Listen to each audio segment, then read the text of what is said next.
Hi everyone, welcome to Stand-Up Jujutsu month in Krav Maga at CAIA. As always, we're going to set the context first. So first of all, Stand-Up Jujutsu, we are referring to specifically dealing with grabs, holds, chokes, locks, etc. So somebody grabbing your wrist, grabbing your shirt, choking you, bear hugging you, so on and so forth. How do we deal with that? We're also going to look at how do we apply these things, right? So pain compliance can be a good tool. How do I lock somebody's wrist, elbow, shoulder, chokes, so on and so forth. A couple of things that we want to start with, and as always, just to set the context, let's talk about the risks that are involved with this. So first of all, lack of mobility is a big one, and it's relevant flowing on from ground month, which we just had. If we're dealing with multiple attackers who are going to fight dirty or going to get close to you, who are likely to be armed, who may have some skill, right? If somebody's bear hugging me from behind, they may even have my arm strapped in. If they've got a friend or there's a weapon involved, my life just got suckier. Okay, so we need to be aware of that. Lack of mobility is really a challenge for us and a risk for us.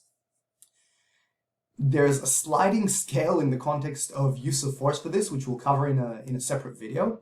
But with some of these, they can be devastating or even lethal in a matter of split seconds. Right? So for example, somebody grabbing you in a rage and squeezing your trachea with a front choke, you may only have a second, 2 seconds, 3 seconds before you black out or suffer some very severe damage. So we don't have a lot of time to respond, which means that we have to be very, very efficient. We didn't talk about pain compliance, right? When we apply locks, we're trying to get the person to do what we want them to do for the risk or fear of pain. That only works against people who feel pain and respond to pain. So if you're dealing with somebody who might be in a delirium, psychosis, drugs, cracked up to the eyeballs, could even be that they're suffering from like high-level adrenalized rage, pain compliance might not work. Okay, in which case we need to have another option.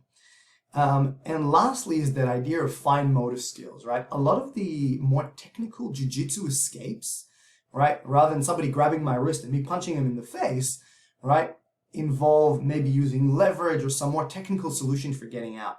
There's a time and a place for those. It's not every time in every place. It's very hard to execute when you're highly adrenalized, so it 100% depends on context. It's not to say they don't work, except we have to be aware of when they can and can't work to a certain extent, or at least have some guiding principles to work with.